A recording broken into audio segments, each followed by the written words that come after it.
everyone, and thank you for joining us for yet another Rowad talk. Tonight we're very honored to have Nezar Kadhem of Eat App. So he's a Bahraini founder and entrepreneur, and he's had quite an extensive journey.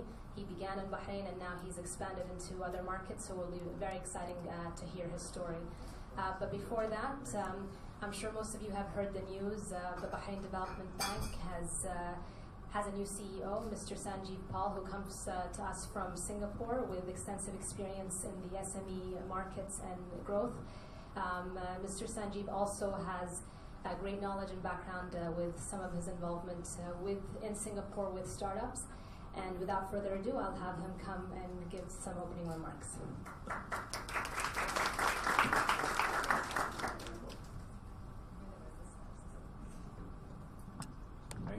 Thank you, Arish. So I was absolutely delighted when Arish told me that we are having a Rowad talk so early in my stint in Bahrain. So I'm just about a month old in Bahrain and in BDB. And the reason I was so delighted was that in a previous life, Nezar, I have had the chance to start a new business for a big global bank. So it's not the same as what you have done. It was much easier because I had this whole paraphernalia to help me. But I know, how difficult it is to start a new business. There are times when you feel the whole world is conspiring against you, that, they just want you to fail. But then there are other times when you feel that, you get a supporter, you get a mentor who can really help you. Maybe it's a bank, maybe it's a partner, it's a mentor. And, I think BDB plays that role today in Bahrain, that we want to be a friend to entrepreneurs. So today we invited Nezar because we wanted to learn from his journey, how he navigated the system, how he made Eat into such a success. It is obviously one of the biggest success stories out of Bahrain, and I think he epitomizes what is possible to do in the whole, what is called the SaaS space. Is that the right word to use? I'm learning. So I'm really very keen to understand from him that how he made Eat into a success. And I'm sure all of you are equally keen, and that's why we are all here today, eagerly waiting to hear from him. What I did want to tell you a little bit about BDB as to how we can help. So I think BDB can help entrepreneurs in three ways, I would say. One is obviously in a setting like this, where we invite people who've been successful, who have navigated the system in a way that we can follow. They exemplify what is possible. So that's the first way in which BDB can help. We can also help in another way, which is always useful, by putting in some money. And I think Arish has already successfully done what we call seed fuel for 6 ventures, Arish.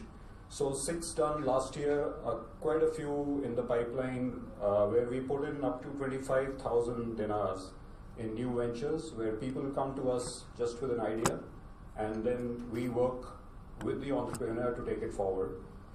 So that's really the second or third way to where we can help, in addition to just giving working capital or term loans to finance capital expenditure or, as I said, working capital. So without much further ado, can I invite Nezar to come and share his journey with us. Thank you so much.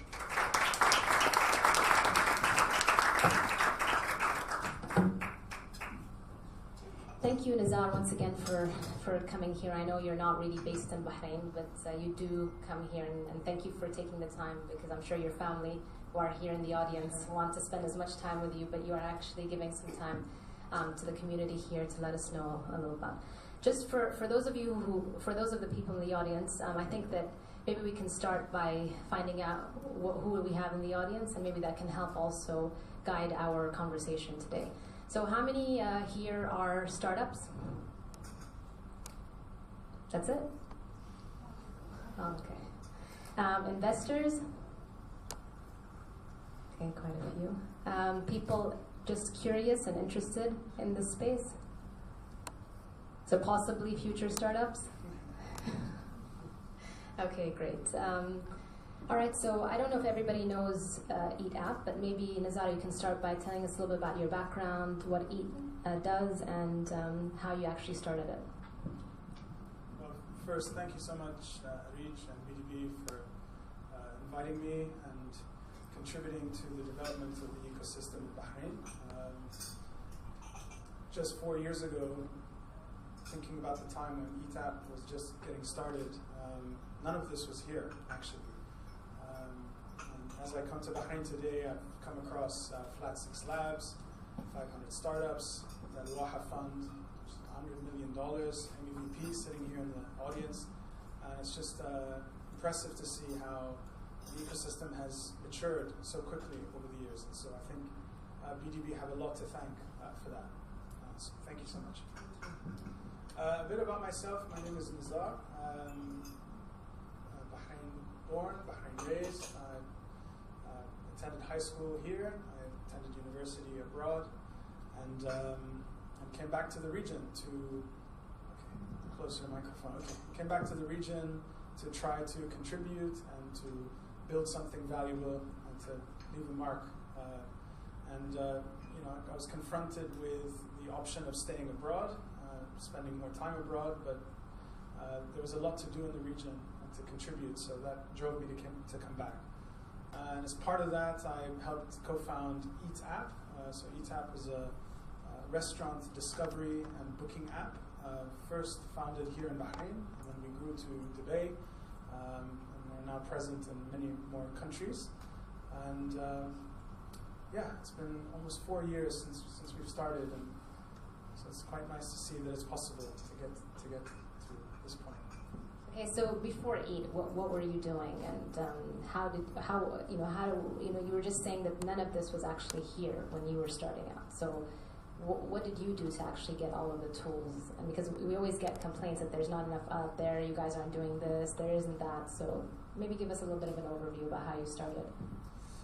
So how did I start? So prior to EatApp, I was living in France for 2 years. Before that, I was in university. So maybe I'll give a bit of a background as to how entrepreneurship came about for me. So I think I owe a lot to my father, who sits here in the crowd today. He's been an entrepreneur since the very beginning, a successful one. At a young age, I was exposed to that. And so I think he seeded the idea of becoming an entrepreneur at a very young age. And then I was fortunate enough to live in San Francisco. To many of you who know, San Francisco is a capital for startups around the world. And it's really funny because during my time at university, most of my friends were dropping out of university to either start a company or to join startups. So I meet a friend, and then a semester later he's no longer in school because they're starting a company. And I think it was a very important lesson to know that it was possible. Like a college student who's broke can start a company from his dorm room. So that initiated and planted the seed to try to do something once I graduated. And so when I graduated, I moved to France. They had a program in France where you would apply, you get a visa if you want to start a company. So I applied, I got in, I went to France for about 2 years together with a friend from school. We started a company together, and that really gave me the further confirmation that anything is possible, that you just have to work on it, you have to learn, you have to make sure your learning curve is growing. And I met Hassan Haider from Tenmu, and at the time Tenmu was just getting started here in Bahrain, on a holiday to Bahrain, and then he said, why don't you come back and we'll fund you if you wish to start something. So I was able to take that experience, but again, I was quite early in the whole learning curve for me. And so, came back and I did that. So. Okay, great.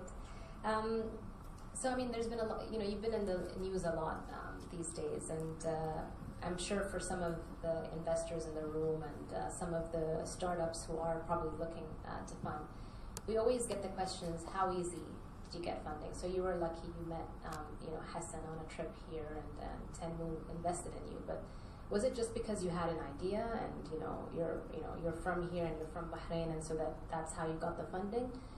What did it actually take you to get your first check written, and then how did you now move on to finally get another check written by MEVP here as well? So it's a very good question. I think MEVP's check came at a completely set of requirements and expectations from, say, Tenmu. So those are two separate stages of a company, right? When Tenmu invested and a lot of the early investors at ETAP, it was at the seed stage.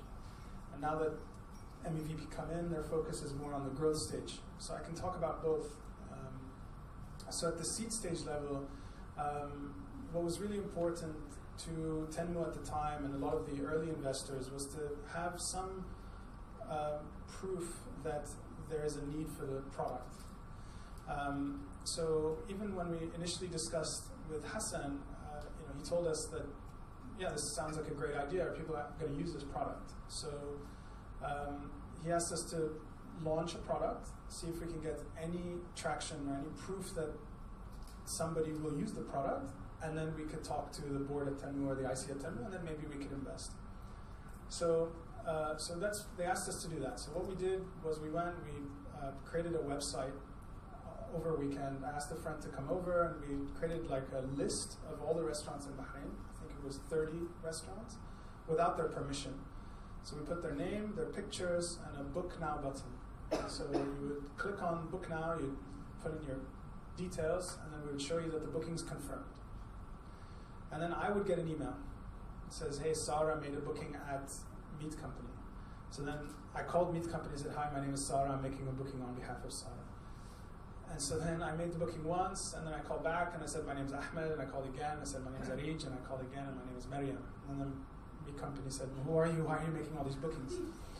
So I just hung up the phone and I made the booking. And then, so in about 2 weeks' time, we had a lot of problems because we couldn't confirm bookings, so we shut down the website. But we went back to Hassan, and we said, yeah, we started the site, and people actually booked. People started making bookings, even if it was fake, and we didn't take the permission of the restaurants, people are using the product. So at least that was the minimum that was required to engage some interest from an investor that invests at the seed stage. So then Hassan, once Tenmu invested, they said they needed the second proof, which was product market fit. This time they would invest almost $100,000 in ETAP. And they said that the next stage is for you to build the technology and now to try to get the restaurants to pay you. That would be the next stage in the development of ETAP. So we did that. We got the funding from Tenmu. We spent about 7 months building at the beginning, the restaurant technology. So what we do at ETAP, maybe as a reference point, is that we have 2 products. One product that we give to restaurants. So this is a table management software. So it's a subscription product. The restaurants pay us for the software every month. And restaurants use this software to organize reservations, to manage their tables, to manage their customers. It gives them analytics, etc. And then plugged into this software is the customer app, the app that perhaps some of you know, that you can visit lists of restaurants, you can book online. So those 2 systems work together. The customer app plugs into the business app. Anyway, so Tenmu mentioned that we should build the product and then get some validation that restaurants would pay us so that we could reach what's called product market fit. So we spent 7 months, we built the product, and then we started knocking on the doors at restaurants in Bahrain. Some restaurants agreed to come on board. And to our luck, the Four Seasons was opening in Bahrain around that time. And one of the restaurant owners in Bahrain moved to the Four Seasons to work. Anyway, it was lucky that she had recommended that ETAP pitch and a tender for the software at the Four Seasons. So we went and we pitched. And at the time, we had actually no software. So we put together some slides, and we made some animations. We said, if you click this, this happens. And we faked the whole thing, actually. So if anybody works at the Four Seasons, please don't criticize us for that. But anyway, so we pitched them a dream, and usually at the early stages of a company, that's all you have, is just a vision and a dream of achieving something. And they bought into the dream, actually, and they agreed to come on board. So once we got the contract from the Four Seasons, which was a big deal for us because we had to compete with other companies, we went back to Tenmu and we said, here's a contract, here's the product. They agreed to come on board. And so then the further investment came. And And if I fast forward to MEVP, the set of requirements of MEVP are completely different. But from a funding perspective, I think it's important to know that at every stage, there are different sets of expectations and requirements. And as long as you deliver those expectations and requirements, you could attract funding at those stages. Thank you. Just before we go on to the next question, I'm just noticing that there's some people standing behind, but please feel free to come and make your way to the front. We're still at the beginning of the talk, so you may get tired. Okay, thank you. I mean, you're serving about 3.5 million customers, so that's quite a large number. And you're generating over $250 million worth in orders. Can you talk about how you actually were able to do that? And what kind of work and dedication it takes to reach that? And does that only happen with funding, or what's the secret recipe? That's a good question. So I think those are the big numbers. Those are the numbers now, 4 years later. I think it doesn't just happen. I think it requires steps along the way. So I think for us, one of the most important things was to have an environment which allowed us to test our product and to allow us to validate our assumptions and to build a product that actually solves problems. So for us, Bahrain was perfect. It was like the sandbox. Because originally, if you think about the restaurant ecosystem, you could start in, let's say, Dubai, which is maybe 10 times, in terms of the number of restaurants that need our software, by numbers, there's about 10x more restaurants in Dubai than there are here. But also in Dubai, you have a lot of other competitors or other entrepreneurs that are all trying to develop new things, new products, etc. So as a restaurant, you get calls every day from all these companies saying, hi, I'm trying to sell you this, or I'm trying to pitch you that. So they become less forgiving. They become less accepting to try new things. So for us, we got lucky because we started here. And while Bahrain is a smaller market, we realized that a lot of the restaurants and entrepreneurs here are quite open to try new things. They're very forgiving. I remember in the early days when we gave the software to some restaurants, simple things like making a booking wasn't working. But the same night we would go back home, we would not sleep until the morning, and then we would go back the next day and we would fix it. And restaurants were quite open to giving feedback, allowing us to improve on the software while staying away from all the competition. So I think that was quite pivotal for us to help establish the software. And then once we were able to deploy the software in many restaurants in Bahrain, then we went to Dubai and our pitch was different. We said, hey, we're the leaders in Bahrain. Here's our software. And then it really helped us get into Dubai. I think, so having a testing ground is a very, very important thing. Having a sandbox where you can make mistakes, customers can be forgiving, they can give you honest opinions to help you to get to where you need in your product. So it's the journey to the 3.5 meant that we had to make mistakes in the beginning, and that was really important. I think on top of that, also the team. Like in the early days, restaurants use our software to stay organized. They need all the reservations. They print the reservations to go to the kitchen. The staff in the kitchen use it. The waiters use it. It's a pivotal part in an operation of a restaurant. And so we messed up at the beginning. Obviously, the software wasn't perfect. And so I owe a lot of credit to the early employees at ETAP that were there on the field, that were taking all the shit from the restaurants and making sure that the restaurants remained on board, continued to use the software. And yeah, that was the launching pad to where we are now. So. Okay, thank you. You were speaking about the team and how they're at the core of sort of what you were doing. Just to take a little step back, I think we have a lot of Bahraini startups here. And then as Bahrainis, we tend to we like Bahrain, we like to stay here. And then a lot of times when we speak about expanding into different markets, a lot of the plans are just focused on Bahrain. I don't know how it was in your experience, but you speak about Bahrain as a good test bed. But a lot of the success in technology companies is their ability to expand into different markets. So how fast did you take the decision, and does it does timing actually play a factor in your success into the new market? So had you waited a year or a few months, would that have changed the success of EAT? To go abroad, you mean? Yeah, I think timing is really important. When we went to Dubai, at the time there was some companies, and then at a future date there were more companies. So I think obviously timing and luck play a major component in any success of any company. But I think we had to make sure that we ticked all the boxes before we left.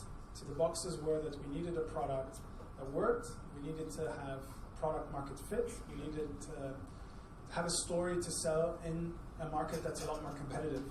And so as critical as the timing was, it was more important that we completed the checklist before leaving. And I think if we went to another market too early, maybe with less validation, the product could have been less ready. We could have spent time, money, trying to hire, trying to sell, but not being able to succeed. So I think timing is very critical to when you take certain decisions. And it's really hard because you never know if it's the right time, actually. Are you making a mistake? And as an entrepreneur, you keep facing this internal question, is this the right decision? Because if we go to Dubai now, how much money are we going to spend? This means that we would have to do less here. This would take away resources from internally, money, time, focus of the team. Is this the right time? Is this the right decision? So in our case, we had to just make sure that Bahrain was in a good place, that we had satisfied the product requirements of our core customers. At the time, those were the Four Seasons, the Ritz-Carlton, some of the really busy restaurants in Adliya, like Maso, Mirai. Like, we had to make sure that those restaurants were fully on board and we had satisfied most of their major requests to be able to be ready to go, and that's when we went. At the time, right now in Dubai, there are other large competitors like Round Table, Open Table, and Round Menu, and so they come up with big brands from abroad. How does EAT position itself against these sort of global brands, and how do you aspire to become the next sort of global brand? So yeah, it's a good question. I think competition's the two ways to look at competition. Either you look at it as a positive thing, where you become pressured to perform at your best, to not slack, to differentiate yourself, to think about better pricing, to think about better features for your product, and that's a natural result of competition. But I honestly think that competition is awful, and that it's a waste of time for companies to compete. There's this concept of blue ocean versus red ocean. Red ocean means that there's an ocean and there's a lot of sharks, and every shark is biting each other, and it's red because it's bloody. And it's very hard to navigate that water because it's hard to see, and generally you can't get far. So at Eat Apple, we try to think of how can we be in the blue ocean. Blue ocean is nice, flat water, blue, sunny day, and you can just coast and you're at the right speed. So, and working with MEVP or approaching VCs, they ask us this question all the time. So in Dubai, we had to think of how could we be different, right? So there are the likes of Zomato, you mentioned Open Table, Round Menu. So for us, we decided that there was one niche opportunity that all these companies weren't approaching. And if we were to move fast, sign exclusivity agreements with these partners, then potentially we could position EAT in a kind of a blue ocean environment that allows us to operate in Dubai and to be successful there. And so what we did is we partnered with TripAdvisor, we partnered with Google, and we partnered with Time Out. So those are the three largest B2C consumer sites in Dubai, at least. And so now we power online reservations for restaurants on those platforms. So if you go to TripAdvisor in Dubai and you search for a restaurant, you'll see a Book Now button. If you use Google Maps to try to find a restaurant, you see a find a table button. If you go to timeout, you see the same thing. And so once we were able to aggregate all these B2C sites plus eTap, all of a sudden we became the largest consumer booking platform in the Middle East immediately, versus trying to compete one by one against OpenTable you mentioned. Therefore allowing us to operate in this kind of blue ocean. Of course, we always have to be careful, other competitors can come, but my kind of perspective on competition is that it's awful, it's a waste of time, it's a waste of resources, it dilutes your pricing, you end up building more features and not charging because your competitors are promising the same thing. So it's always important to try to think different, to do something that allows you to operate on your own. There's a great book by Peter Thiel called 0 to 1, and it talks about the advantage of no competition.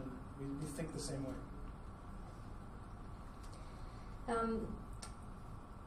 When it comes to valuing your business, so the valuation is always that term, and sometimes we get some crazy valuations that come to us.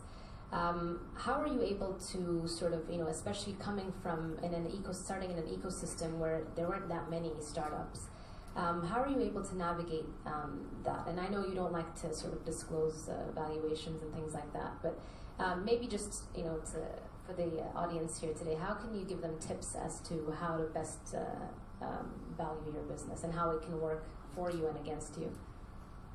So I think we have MEVP in the room, and we should definitely pick their brain on this question. But I think similar to the earlier discussion about seed stage, growth stage companies, valuations are performed with different methodologies subject to the stage of the company. So maybe a company in the early stages where maybe there's no revenue, there's no revenue, so that's you'd have to perform another methodology to calculate valuation versus maybe a company with revenue. So maybe I'll talk about revenue first and I'll come to that. So the company with revenue, let's say with eTap, one of the ways we could calculate valuation is to take the revenue we generate per month. So let's say eTap generates $80,000 a month, as an example. Then what we could do is we could forward or do a forward-looking annualized revenue. So we take 80,000 and we multiply it by 12 months. So we get $1 million in revenue per year. So it's 80,000 annualized. Generally what you do is you apply a multiple on your annualized revenue. So how do you know the multiple? So one easy way is to look at competition if some of the companies are public. So in our case, OpenTable is a public company. We're able to look at how much revenue they were generating and how much their value was, and we were able to understand a multiple. So as an example, let's say their multiple was 10x, right? So if we were to generate $80,000, annualize our revenue to $1 million, and apply a 10x multiple, the value of eTap would be 10 million, right? But like I said, it could be a problem when, and this is just an example, it's not usually 10x, it could be 4x, 10x, could be even way more than that, right? Yeah, MEVP see a lot of those. But in the early stages, at least for us, I think a lot of the valuation originated from things like the team, things like the initial validation of the idea. So if we were to go out and have some initial validation from the market that the idea would come to fruition. The industry itself, how big the industry is it growing? And base evaluation on those criteria. And then but bottom line, I think valuation is a price. So if you agree to invest in EAT and you agree to give us $100,000 for 10% of the company, and you agree and we agree, then that's the price. The price of the company is $1 million, right? So ultimately, there are many factors, but once the investor or buyer agrees with the entrepreneur who's the seller on an amount to be raised and a percentage away, then that defines the valuation. But yes, I guess for anybody who wishes to start, I think the valuation can be in your advantage if you spend more time validating the idea, speaking to customers, drafting some mock-ups, thinking about the roadmap, putting time into that gives you more leverage when first starting out. But yeah, valuation is a very tricky one. But for sure, we should pick up MEVP's brain. Okay, Rowad, we'll ask you during the question and answer session. How different is it, in your opinion, to start up a company in technology versus another industry? And how easier is it to succeed in either or? Yeah, so I think technology is really interesting because maybe I won't call it technology because technology is science, it's engineering. I think you may be referring to the internet. Is that right? Or is it technology as a... As ICT, so anything sort of e-commerce, SaaS, and all these kinds. Okay. Yeah, so I think there are maybe two advantages of internet versus brick and mortar. I think the first advantage is that you can be anyone on the internet.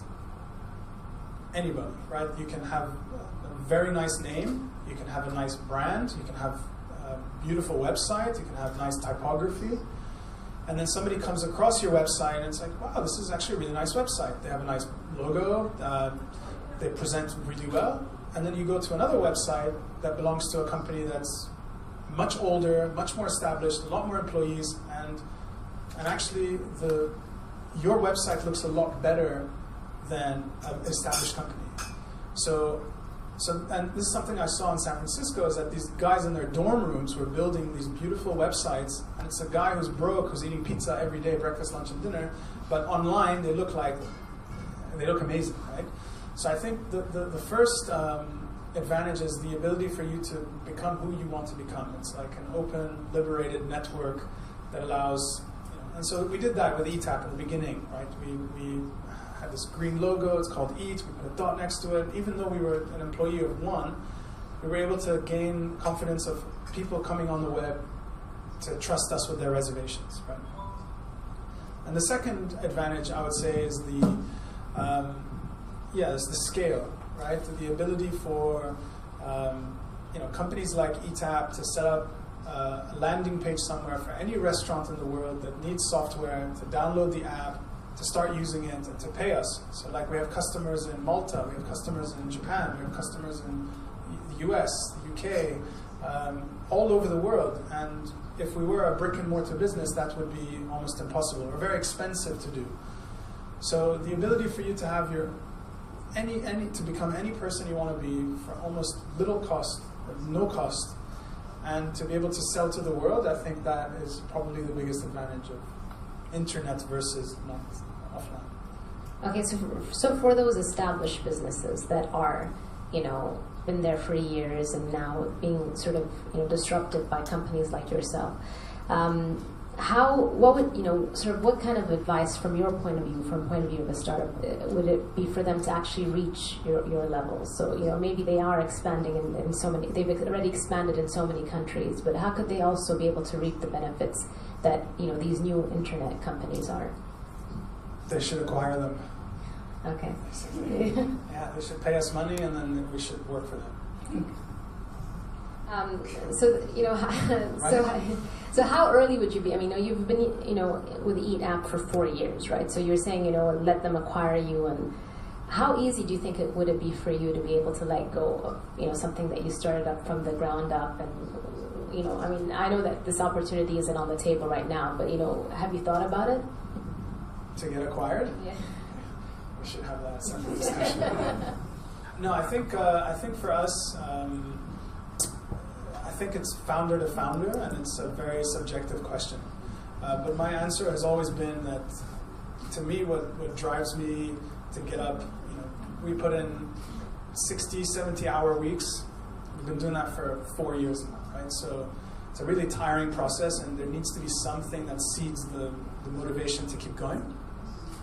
So for us, at least for me, it's been the ability to continue learning. Like, I feel like every month, even every single day, or every chapter at ETAP has its own set of challenges, has its own set of learning curve. Like, the learning curve continues to be very steep, and I think for me, as long as that continues to happen, I see no benefit of selling the company. Now, of course, if it's all a question of price, right? I mean, nothing is for sale until maybe you get offered really interesting offer, and then you're willing to consider it. So for us, it's the need to want to build a successful company, to make sure that everybody within ETAP continues to learn, continues to grow, and if ever the opportunity comes on the table and price is right, then I think MEVP and ourselves will sit down and we'll talk about it. Okay. On Eat App, you collect everybody's name, phone numbers.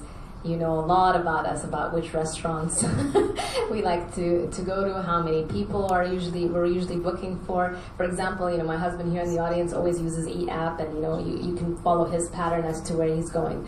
What do you plan to do with all of this information? No, I'm just kidding. So there's it's a very important question, and I think so. There's two data sets here. So the first one is the ones for restaurants. So we give restaurants software, and with that software, every time you call the restaurant to make a booking, they add it to the software. If you walk into the restaurant, they take your business card, they add it to the software. If you received any SMS from restaurants, if you received any emails from restaurants, very likely it's gone through ETAP as a medium to communicate with guests. So that's so the database of the restaurant belongs to the restaurant, and we don't touch it. It's theirs. We give them the tools to be able to send out SMS and emails, but it's not our database. And contractually, we can't do anything with that database. But if you sign up to Eat App, that's a different thing, because you signed up to our app, you give us your email address, your phone number, your name, your last name. And so the only thing that we're interested in is how can we retain you on the app. So a lot of the times that we send you an email, send you a push notification, or sometimes an SMS, is to try to re-engage you into the app. So if you continue using the app, then we usually don't touch you because you're an active customer. But once you start to slip away, like you haven't opened the app in 30 days, we'll send you an email. Say, hey, have you seen this new restaurant that opened up with Eat App? Besides that, we have no other evil intentions to do anything else.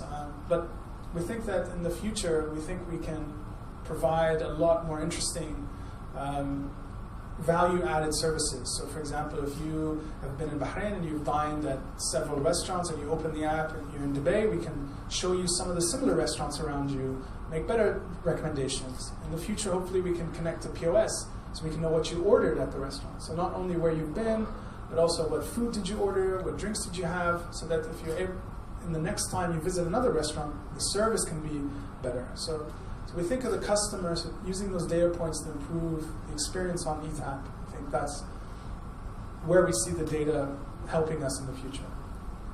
Great. So you said you started with a one-person team. So how many people is ETAP today? Total about 30 now. So tell us a little bit about how you were able to build that team and get the trust of all of these people to join ETAP. Because talent is always an issue. Everybody talks about lack of talent. So yeah, it's a very good question. I think hiring talent, people, probably the hardest thing at ETAP. I would say that fundraising is probably easier than hiring, because it's the day-to-day thing. It's like making sure that you hire the right people, that they do the right things, they build the right products, sell the right amount, they market the right way, etc. So the way we do it, we follow a process, and it's nothing crazy. But the way we do hiring is we look at companies we think do hiring really well. So for example, in Dubai, we look at The Entertainer, we look at Zomato. Those are the two example companies for us in our industry. So usually when we hire, we just go to LinkedIn, filter by Entertainer, by Zomato, and we start poaching. So we do outbound in hiring. And we always use my account, so even if somebody else wants to hire, they use my LinkedIn, and we have templates. So if it's a salesperson, there's a template. And we continue pinging until the person replies. And usually if it's done through my profile, we get pretty good response rates. Then once we succeed at getting somebody in the office, we have several interviews. The first set of interviews are very technical to make sure that they understand the role. And then usually where David, my co-founder, and I intervene is we do the last two rounds of the interview. The first one is a cultural one. So we ask questions about their family. We ask questions about their living situation. We ask questions like, do they like to work early, leave work early, come early, leave late, come late, leave late? Like, what kind of person are they? And just to make sure that they're the right fit in terms of culture with us in the company. And then finally, we also give them a brain teaser. We ask them a question, usually that teases their brain, and if they can solve it, then they get the job. If they can't solve it, they don't get the job. So it helps us make sure that we hire from the right companies. So that's kind of a stamp of validation. And then we go down, and it's been really, really good for us because we've retained like most of our early employees, like the guys in Bahrain who we hired when we first started. Some of them are still with ETAP today, so I think. That's great. Before we start opening the floor for the audience to interact, I wanted to sort of ask you about your views on mentoring. So you mentioned that you owe a lot to your father, and I'm sure there are other people. What are your views on mentoring? Do you have mentors, and do you mentor anybody yourself? Yes. So I think the concept of mentoring is really interesting because, let's say, who in the audience is a 20-year-old? Raise your hand. Okay, 30-year-old? Okay, got it. Confusing, but okay. So there's a concept that if you're 20 years old, 70% of the world is older than you. Okay? And the likelihood that somebody has been in exactly your shoes is highly probable.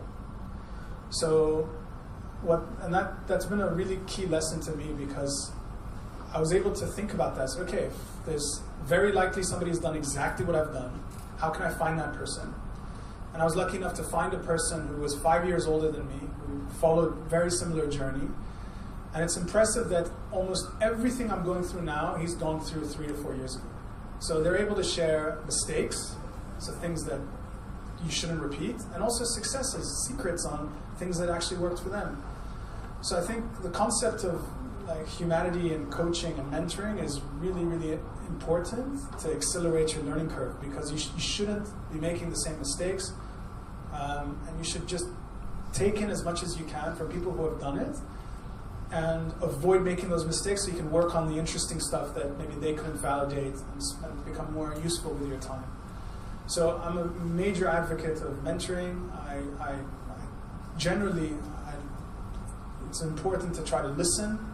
Whenever somebody's coaching you, just even if they're younger than you, same age, older than you, just to take in as much as you can. And I think that's a very critical characteristic of successful entrepreneurs.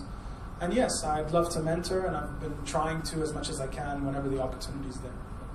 I think it's a very important attribute for starting any company or any project to try to speak to people who have done it before and just avoid the common mistakes.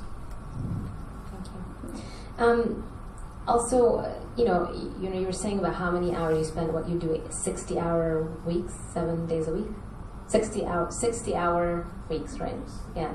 So how's the whole issue of work-life balance, and does it even exist with startups? So I think with work-life balance, there's two.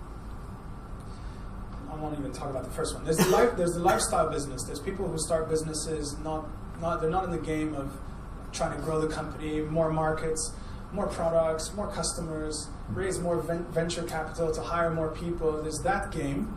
But then there's also the lifestyle game where people start a company so they can work 20 hours a week and resign from their 9 to 5. I'm not going to talk about those guys because the whole 60, 70-hour weeks, that game, if it works, you could be very successful very young, and to many entrepreneurs maybe that's enough of an incentive to do it. But everything's affected, right? So family, you can't see family is enough. I'm sure everybody agrees. I haven't been to Bahrain. It's been 6 weeks, maybe 7, where all my family lives. So I haven't seen anybody. Friends, you don't get to see them as often. Relationships usually broken, or you find a special person that accepts, but it didn't work out for me. So there's obviously there's a compromise, but if it works, then you're able to you're able to live a much more interesting lifestyle later. So I think it's a gamble, it's an investment, it's an investment more than anything, I think. And if it works, then it works. But you need to know that, like to try to do the VC game and say I'm going to have a work-life balance doesn't work, I think. Do you agree? And they're okay with it. Like that's why they invest. It's okay. All right. So, Nezar, it's not the first time you speak in Bahrain. We've heard you in Startup Evenings and in a lot of other platforms. So what should we expect from EAT next time you're here? Where do you see the future going? For ETAP. So I think there's a lot of interesting developments. And some of the basics are, more markets, more customers, more transactions. That's usually the main KPI for the company. But I think we've also been working on a lot of really interesting technology under the hood.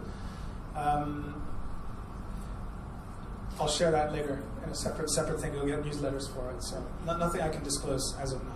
Right. Well, maybe we can ask Rowad here. Maybe he'll. All right. Thank you, Nezar. Maybe we can just open the floor for questions. Any questions? Okay, we have one at the back. Let me see. Maybe I should give you a mic. Sorry.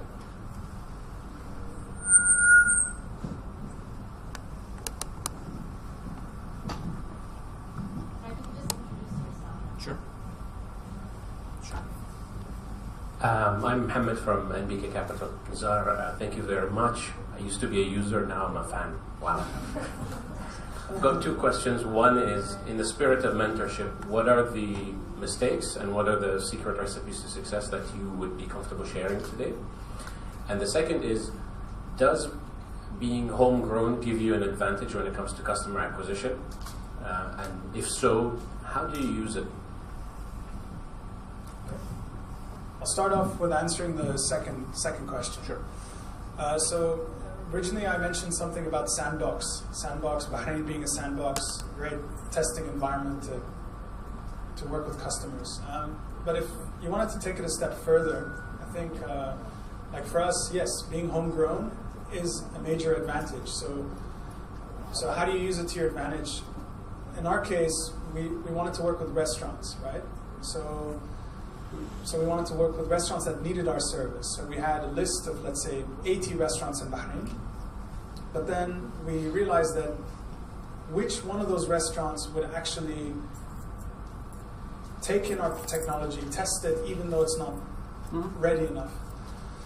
So the secret is that actually you should approach, we call them ICP, so ideal customer profiles. So in our case, it was Bahraini entrepreneurs who own restaurants, or Khaliji entrepreneurs that own restaurants. And in the case of ETAP, for example, does anybody know of Monsoon, for example, or Lilos? It's owned by a group called Al Ghalia. Do you guys know Al Ghalia? Yeah, so the founder is Kuwaiti, the founder is an entrepreneur. So we approached him in the beginning, being a homegrown startup, and so he, with open arms, said, okay, why don't you take some of my restaurants and test the technology? Versus maybe other restaurants that were not managed by Khaliji, we may have had a lot more friction. And we did, actually. And so one of the secrets in early validation is to identify your customer, your ICP, your ideal customer profile, and think about who would be the most forgiving and most likely to test your tech. I would say that is, in my opinion, the thing that allows you to validate as quick as you can. As you scale up, do you see that getting eroded, that advantage? Yes, for sure, because then you end up checking off all the customers that were in the beginning that gave you that advantage. They're finished. So now we have to go to the Ritz-Carlton, right? They don't care if we're Bahraini. They care if we have these compliances, this security, these features, this price range. And then you become, all of a sudden one of many companies, Bahraini or American, it doesn't matter. But hopefully at that point, the homegrown advantage should have allowed you to polish your product to a stage where now you're competing, and it doesn't matter where you're from. And by the way, this homegrown thing is here, but once you go to Dubai, there's no such thing. And nobody's from there anyway. Like nobody's Emirati or Khaliji. Nobody, right? So doesn't matter if we're from there. It never, in my opinion, it's never helped us actually. It never gave us an advantage over anybody else. Yeah. Does that answer? Yes.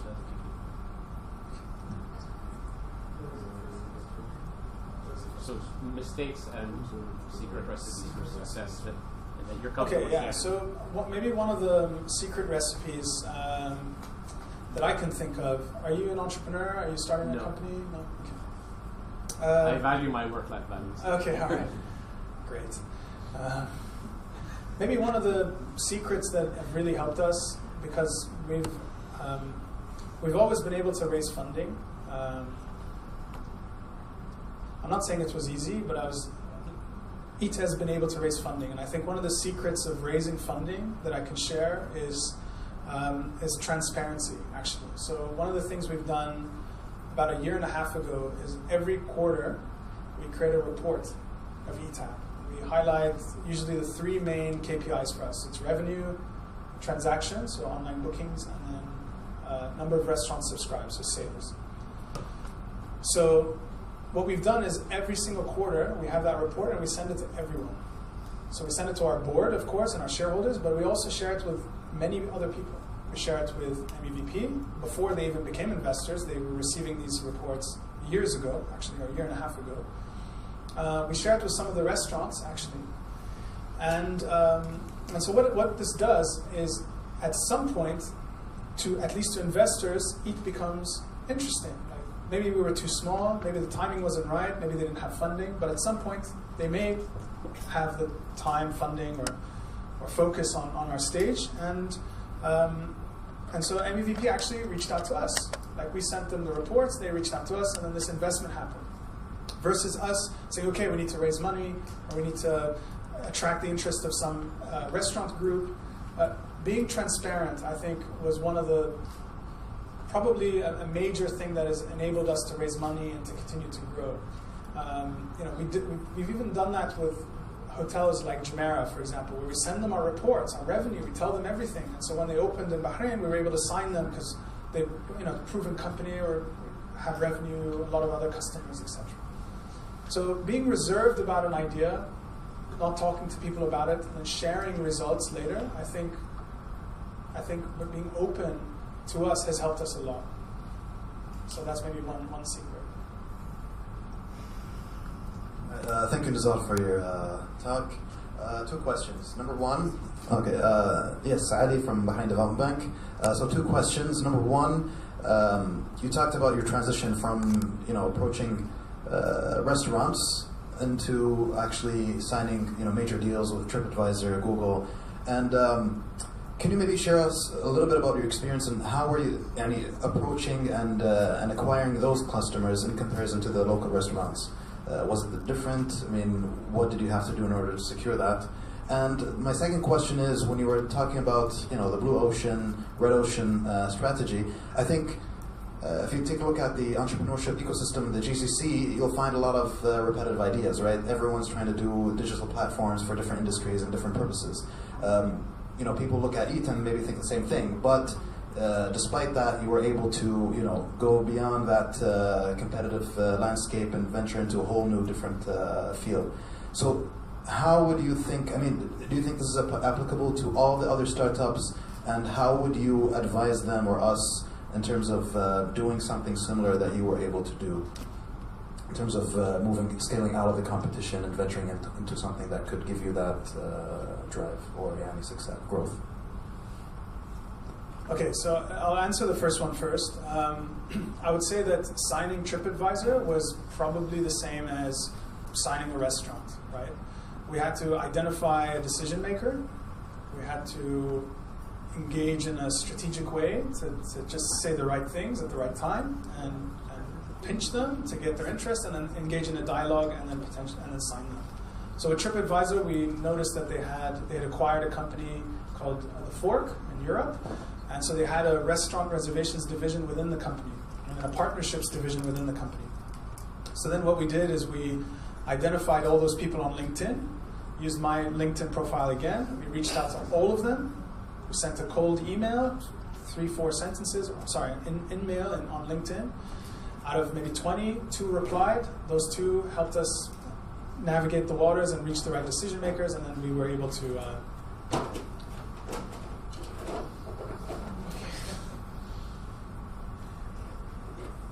Okay, all right.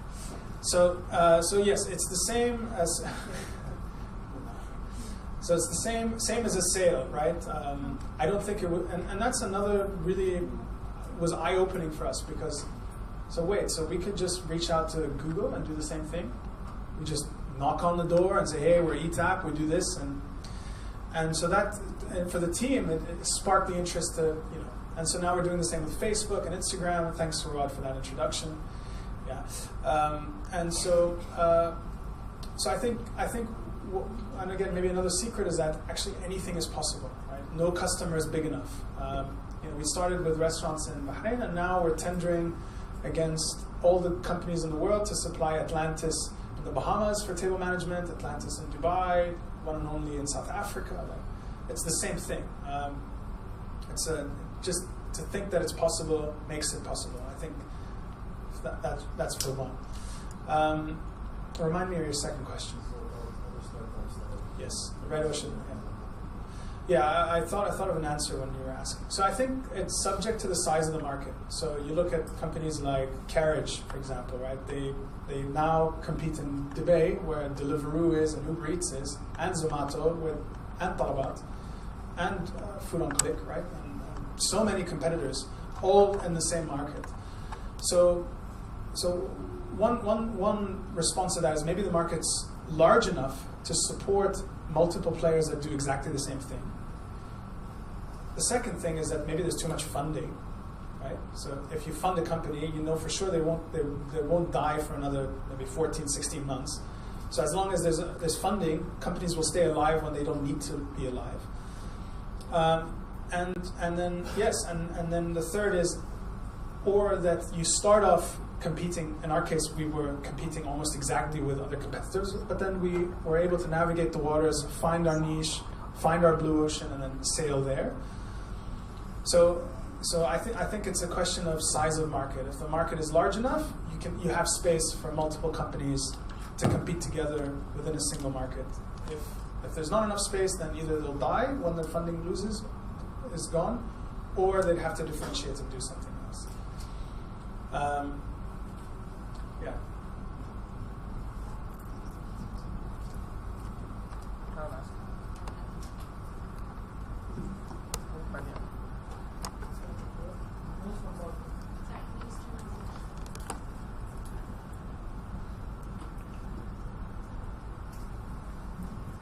Mahmoud from Baku. Excuse me, I want to understand, how did you make people trust the website that you have done over the weekend? And how did you market your app so that people will install it and will use it? Like before you were not there, so how would they trust you in the beginning? So that's a good question. So I think in any technology you have different adopters, right? If you look at a classic adoption curve, it goes early adopters, then critical mass, then late adopters. It's like the bell curve. So similar answer to in the back with restaurants, like you have to find your ideal customer profile. So even with the B2C or the consumer app, or the consumer website, you also need your ideal customer profile. And those are possibly entrepreneurs, a demographic set that accepts to try things for the first time, to be the discovery person within their group of friends. So I think there's a certain demographic that allows themselves to try things for the first time. So the key is to try to find them and get them to your site. But of course, you can't get them to a site, and the site, at least from a front end, doesn't show trustworthiness, security. So you'd have to obviously think of the flow. You'd have to think of the way you present the site, the booking flow, the number of restaurants you list, etc. So for us in the early days, we just did a research and we found all the restaurants. It wasn't all of them, but most of the restaurants that you'd want to book at. We got a designer to help us put together a presentable site, at least. And then, yeah, we had the right messaging on the site. When you booked a table, we said it's confirmed, and then we sent an email and everything. So of course, it wouldn't work for the critical mass. Maybe once more people know about it, they'll know it doesn't work, and then it's not good. And then the late adopters would only come when their friends force them to. So so I think you have to find your ideal customer profile. With restaurants, it's different. Like with restaurants, we had to mention a lot of things that weren't true in the beginning. We said things like, "Yeah, we're hosted on Amazon Web Services." I said, "What's that?" I said, "Oh, it's the best cloud thing." We said, "No, we're hosted on Heroku." And I look at them; they don't know anything, but it sounds cool. So then I said, "Yeah, we're on Heroku." And they, "Do you know what that is?" Yeah, I know what that is. We said, "Yeah, we only deploy on iPad, so it means that we're on like Apple's privacy policy." So then they believe us. But of course, it only works in the beginning, and then once you grow, so the early adopters are key, and then once you get to critical mass, then you actually have to do these things. Does that answer your question?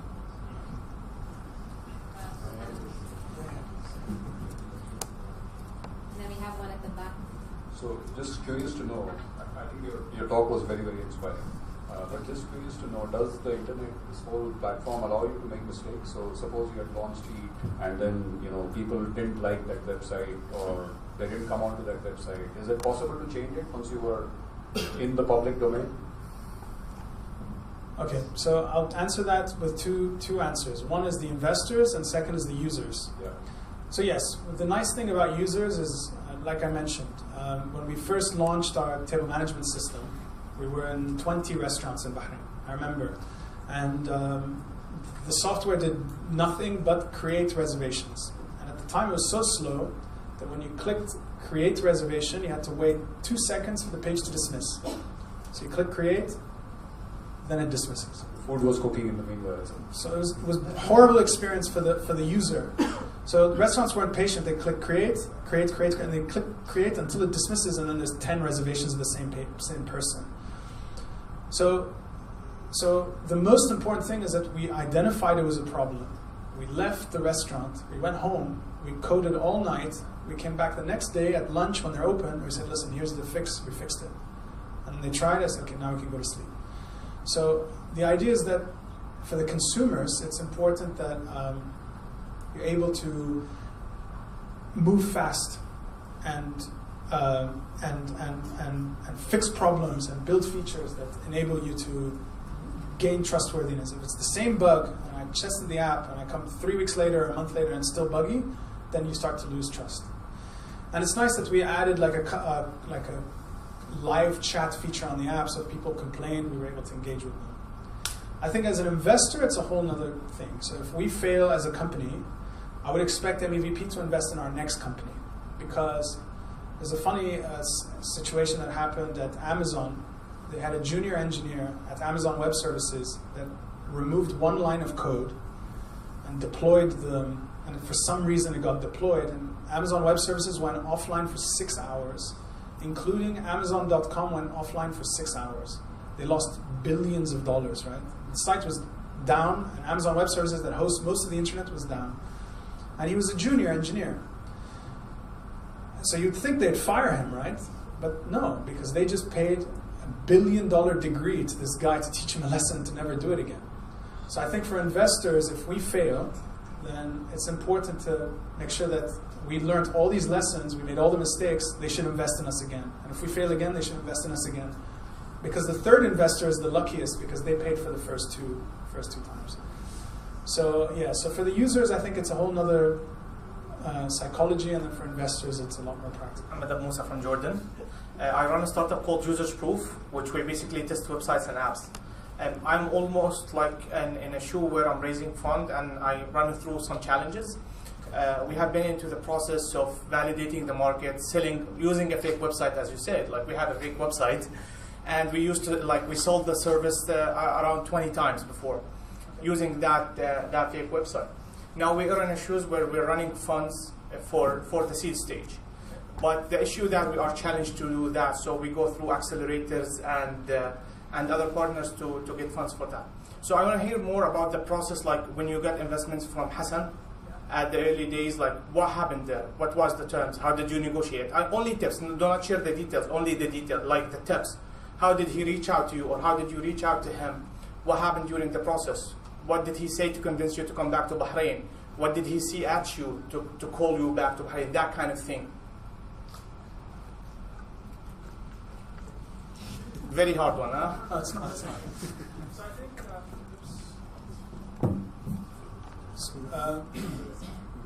I think I'm going to have a more generic answer.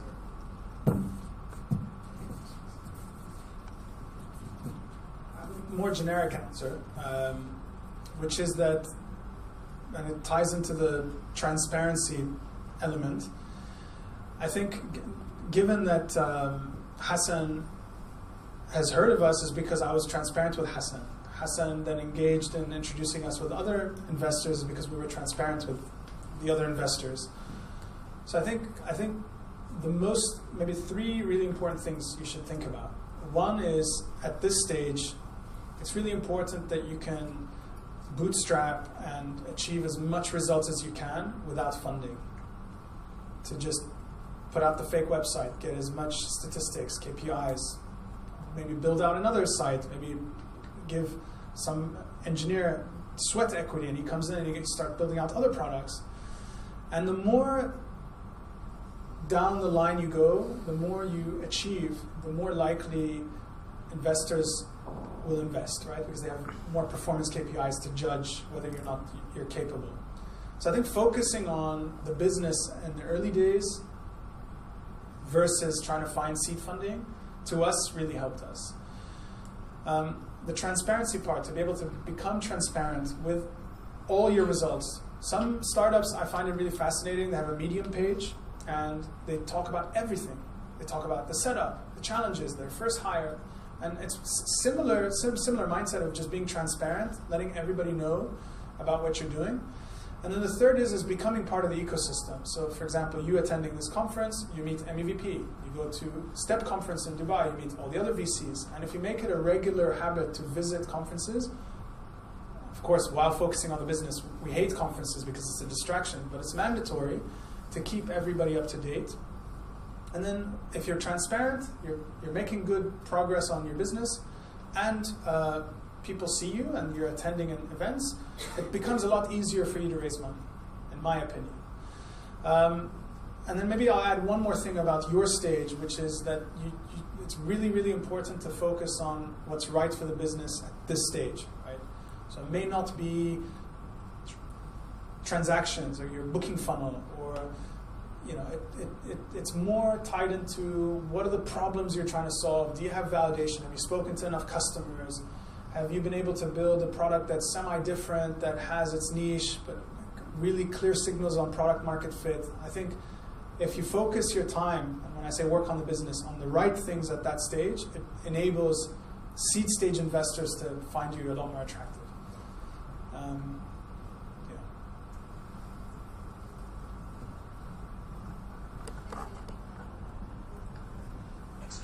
So thank you very much, Nezar. Sorry. Thank you very much. It was a very interesting talk and very inspiring to entrepreneurs, investors, and everybody in this room. I'm sure found it very interesting. So the question is basically broken into two parts. Number one, you've mentioned that, mashallah, you have customers in Japan, in Malta, you're working with restaurants in the Bahamas and South Africa. So basically, we can clearly understand that physical boundaries are not binding in electronic business, no matter where the location is. But obviously something drove EatApp at that time to leave Bahrain and establish in Dubai to be able to expand. So number one, the first question is, what is the reason, or what was Bahrain missing at that time that gave EatApp the feeling that they had to go to Dubai to go to the next step? And the second part of the question, as you see that Bahrain today is not Bahrain that EatApp was established in like 3 or 4 years ago, where they left to Dubai. So in 2 years' time, do you see Bahrain as an ecosystem and a platform, from your point of view as an entrepreneur, as a place which would retain inspiring entrepreneurs like yourselves to expand from Bahrain instead of going regionally or setting up their HQ regionally, and more actually being able to attract regional entrepreneurs instead of saying a Bahraini company would go to expand by opening an HQ in Dubai? Can we in 2 years' time say a Kuwaiti entrepreneur would come to Bahrain to take this next step? It's a very good question. So I think going to Dubai, there were 3 reasons I can think of why we went to Dubai. So that's your first question. The natural one was the presence of our customers, right? So I think we did an analysis on the number of restaurants, and there were 10 times more restaurants in Dubai than there were in Bahrain. So it just meant that for our sales, account managers, it was a lot more accessible to have Dubai being our HQ because we were able to access all of our customers. And more so, very importantly, that in our business, when we sign the Ritz-Carlton as a customer, actually, they're not deciding. It's Marriott that decide. It's the holding company. Whereas Marriott, for the region, it's in Dubai, right? Hilton Group is in Dubai. And so what this meant was that we were able to become a lot closer to the decision makers for our products. So maybe ETAP is industry specific, and it just meant that for our industry, it was more beneficial to be there. And I would say that's maybe the core reason we went there.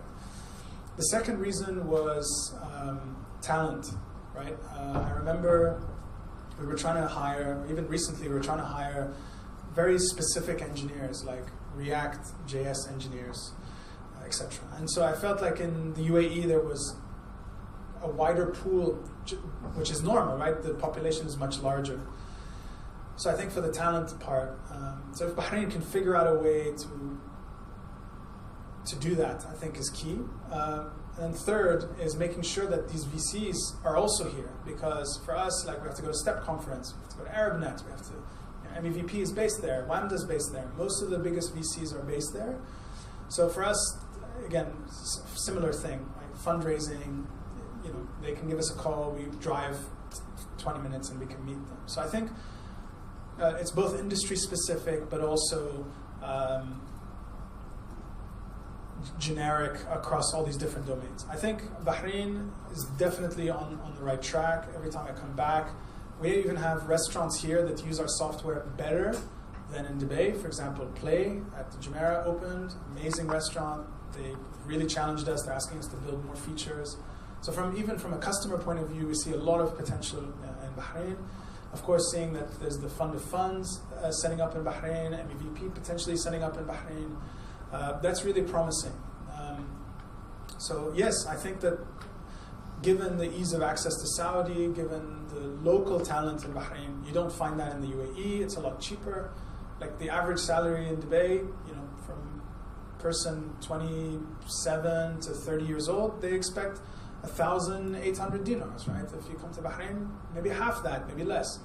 So of course Bahrain has that edge, and all of the things that I mentioned. So I think maybe by focusing on the things that Dubai can't offer, we can complement Dubai. So there could be like an operation here that's focused on these set of requirements, but then Dubai sets these set of requirements, and we can complement each other.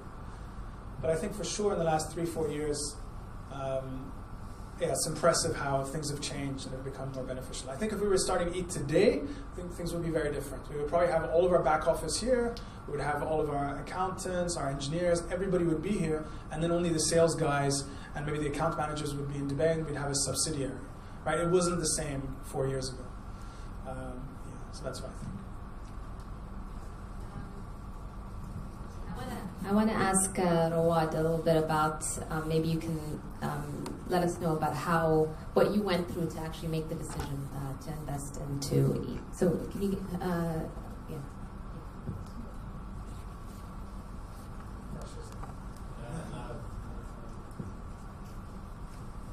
Thanks. So first, my name is Rowad. Hi everyone. And I'm part of MEVP, Middle East Venture Partners. We're actually one of the investors in ETAP, as Nezar and Arij mentioned. So we, first just one thing, because it was mentioned multiple times that there were some questions about entrepreneur, how do you approach VCs, what do you need to mention, why aren't VCs interested? So I'm staying around for a bit. At the end, please feel free to come and we can have a chat about that. we look at companies from many different aspects when we invest in technology startups. We get thousands of applications every year, and we tend to invest in a few. We have to run like detailed due diligences about looking at the company, looking at the team, traction, like the market. How big can this be? Can it scale? Are there some risk involved with the venture? And specifically with EAT, we get to know the entrepreneur, well ahead of time before investing. I think Nezar and David, we had long chats well before the investment came, and that's typical. You don't just like meet someone and tomorrow you get into investment. It takes time to get to know the entrepreneur, because eventually we're investing in people first. I mean, that's the main thing, And so you definitely get to know the business, you get to know the industry, you get to know the potential of the business, you get to know the people behind it, and there's a long exercise of requirement. I think Nezar can talk more about that. About we asked them a lot about their specific technology. We asked them a lot about their projections. We challenge their projections. We kind of like check is this reasonable, and we go to and meet the team, and then we run obviously our own projections, and then we agree with the company on specific investment for certain part of the company.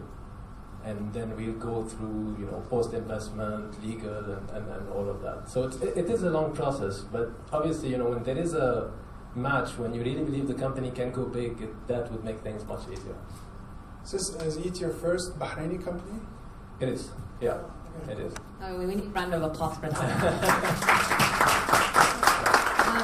Just one follow-up question to that, because a lot of times, we get this question about, but you should be investing, and why not? And maybe tell us a little bit about who you have to answer, and why did you do this whole entire process. It's not just about whether you believe in the investment or not, right? So you do have bosses at the top, or your LPs. So technically, yes, we have limited partners. These are people who invested in